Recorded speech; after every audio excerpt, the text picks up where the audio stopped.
வணக்கம் நண்பர்களே, நமது தமிழால் இணைவோம்பாவில் இன்று நாம் பார்க்க இருப்பது மழைநீர் தேக்கம் மற்றும் அதற்கான காரணம் என்ன என்பதை பற்றித்தான்.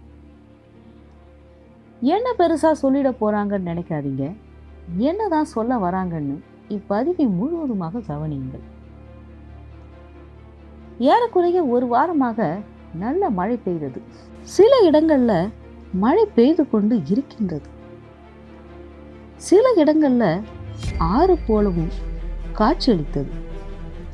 சில இடங்கள்ல மழை பெய்து 3 முதல் 4 நாட்கள் ஆகியும் இன்றைக்கு வரைக்குமே தண்ணீர் ஆங்காங்கே தேங்கி நின்று கொண்டுதான் இருக்கின்றது. இந்த தண்ணீர் ஆங்காங்கே தேங்கி நிற்கிறதுனால என்ன நடக்குது? நம்முடைய போக்குவரத்து பாதிக்கப்படுது. நம் இயல்பான வாழ்வாதாரம் பாதிக்கப்படுது. தண்ணீர் தேக்கத்தினால அந்த தண்ணீர்ல பல்வேறு விதமான நுண்கிருமிகள் உருவாகுது. இந்த நுண்கிருமிகள் உருவாக்கத்துல டெங்கு போன்ற சில வியாதிகள் நமக்கு பரவ ஆரம்பிக்குது. இப்படி வியாதிகள் பரவுறதுனால நாம் அனைவருமே மிகுந்த பாதிப்புக்கு உள்ளாகிறோம். இந்த பாதிப்புக்கெல்லாம் காரணம் என்ன என்பதை நம்மில் யாராவது ஒருத்தராவது யோசிச்சு பார்த்துருக்குறோமா? அப்படி யோசிச்சு பார்த்துருந்தாலும் நீங்கள் என்ன பெரிய காரணத்தை சொல்லிட போறீங்க? அரசு சரியில்லை, நீர்நிலைகளை பராமரிக்கவில்லை, ஏரிகளை எல்லாம் பட்டா போட்டு வீடு கட்டிட்டாங்க, அப்புறம் இந்த தண்ணீரெல்லாம் எங்கெங்க போகும் அப்படின்னு நீங்கள் முணுமுணுக்கிறதும், இதற்கு இந்த நிலைக்கு இதுதான் காரணம் நீங்கள் மேம்போக்கா சொல்லி தப்பிக்க நினைக்காதீங்க. இந்த நிலைக்கு முழுக்க முழுக்க காரணம் நாம தான். அப்படி என்னதான் நாம காரணம்னு பார்க்குறீங்களா? இதை தெரிஞ்சிக்க இப்பதிவை நீங்கள் முழுவதுமாக பாருங்க, உங்களுக்கே புரியும். ஆமா நண்பர்களே, நம்முடைய அரசு எவ்வளவோ முயற்சி செய்து பார்த்தாங்க, எச்சரித்தும் பார்த்தாங்க. ஆனால் இன்றைக்கு வரைக்குமே நம்மள எத்தனை பேர் பிளாஸ்டிக் என்று சொல்லக்கூடிய அந்த நெகிழி பயன்பாட்டினை முழுவதுமாக தவிர்த்திருக்கிறோம்? ஏதாவது பொருட்களை வாங்குறதுக்காக கடை தெருவுக்கு போகிறோம். அப்படி போகும் பொழுது நம்மள எத்தனை பேர் கைப்பையை எடுத்துக்கிட்டு போறோம்? மிக குறைந்த அளவில் தான் இருப்பாங்க. ஏதேனும் பொருட்களை கடைகளில் வாங்க செல்லும் பொழுது கடைக்காரரிடம் நாம நெகிழி பையை கேட்கணும்.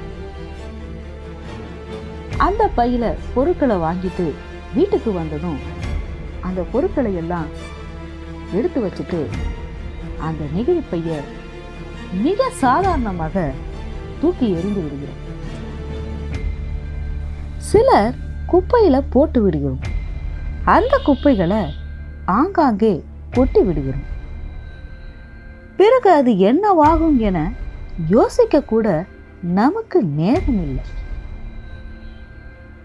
உண்மை நிலவரம் என்னவென்றால், அக்குப்பைகளை நாய்கள், மாடுகள், பறவைகள் போன்ற உயிரினங்கள் அதற்கான இரைகளை தேடி உண்ணுகின்றன. இதில் சில விலங்குகள் அந்த நெகிழியுடன் சேர்த்தே உண்டு விடுகிறது.